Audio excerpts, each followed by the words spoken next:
to look more at the state of play on the Republican side, I spoke a short time ago to Donald Trump's former Chief of Staff, Mick Mulvaney, where I began by asking him about Chris Christie's explosive comments.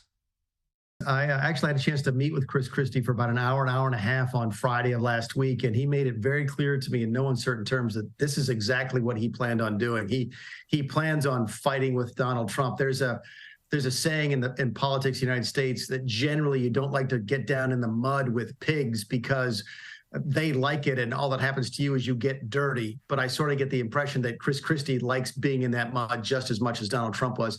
Folks who don't know Chris Christie in Australia might not remember who he was. He was the very first sort of modern, iconoclastic, straight-talking, no BS type of politician, and Donald Trump sort of stole that from him in 2016.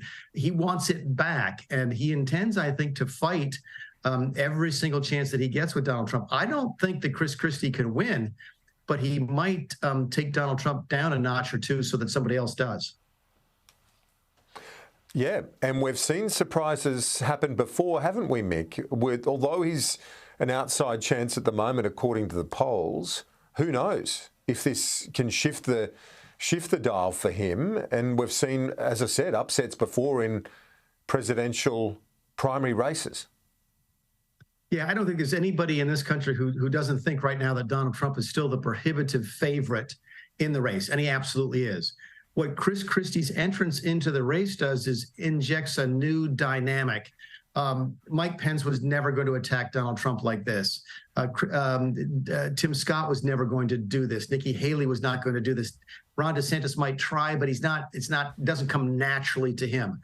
What you've seen in the last 24, 48 hours out of Chris Christie is his nature and it's absolutely in his DNA. He wants to fight, and he's bringing something new that none of the other candidates could bring. And Donald Trump has never seen this before in 2016, 2020, and now in 2024. He's never faced anybody like Chris Christie in a race. And they've all been so cautious because they don't want to lose that Trump base, do they? If they do get some sort of run at their nomination, you lose the rusted-on Trump supporters and you're really behind the black ball. That's been their thinking, hasn't it?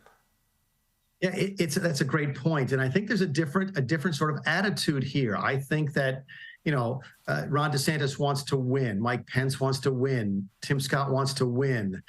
I just think Chris Christie doesn't want Donald Trump to win, and that's a different sort of dynamic. There's a kamikaze sort of attitude to his race. If he wins, fine, but he really, really, really has just decided that his job here is to make sure that Donald Trump doesn't win. Again, I still think Trump is the strong favorite, but this is something new that we've not seen before, that Trump has not seen before, and it could change sort of the nature and the environment of this race relatively quickly. And Mick, explain to our viewers how Trump remains such a clear favourite, particularly in the context of the legal baggage, which seems to grow by, if not the week, certainly the month, more and more challenges looming, not the least of which this move by the Department of Justice, which looks imminent. Yeah, it's 9:30 here at night on Wednesday night, and I'm hearing comments every 30 seconds that he's likely to be indicted on the classified documents charge in Florida. But you ask a question, how does he still stay at the top of the heap? And the answer is this: the man is just a really, really good politician, and he's managed to turn all of these negatives into a positive. He's managed to make himself out to be the victim of a politicized law enforcement system, that they're after him because of who he is. They're after him because they don't like him. They're after him because he is a political opponent of the folks in power. And he's been very good at selling that.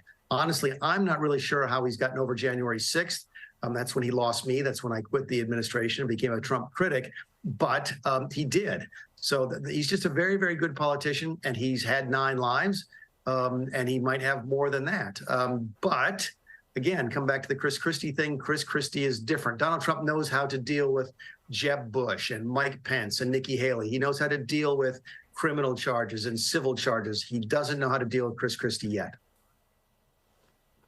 And just finally, while Chris Christie is the political roadblock that he's got to get around and going aggressively at him. Are there any of these legal hurdles that you think he could stumble at that could end up being a measure or a charge that stops him from securing that nomination? Kieran, only this. Look, if being found liable of sexual assault doesn't stop you, there's very few things that will. But there could be one thing, and that's on the document charge. If on this classified document issue, the documents were really, really serious, I don't think they are. Keep in mind, a lot of things the president sees are classified at some level. You deal with classified documents every single day. But if they are really, really sensitive documents, and if Donald Trump was either showing them to people that he shouldn't have been, making money off of selling them, which again, I don't think is possible. But you asked me the hypothetical question, that's the hypothetical answer.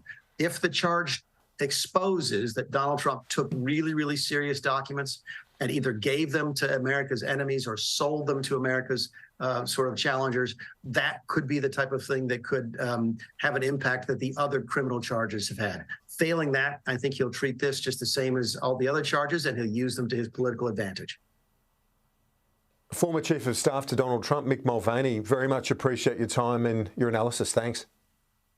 Thanks, Kieran.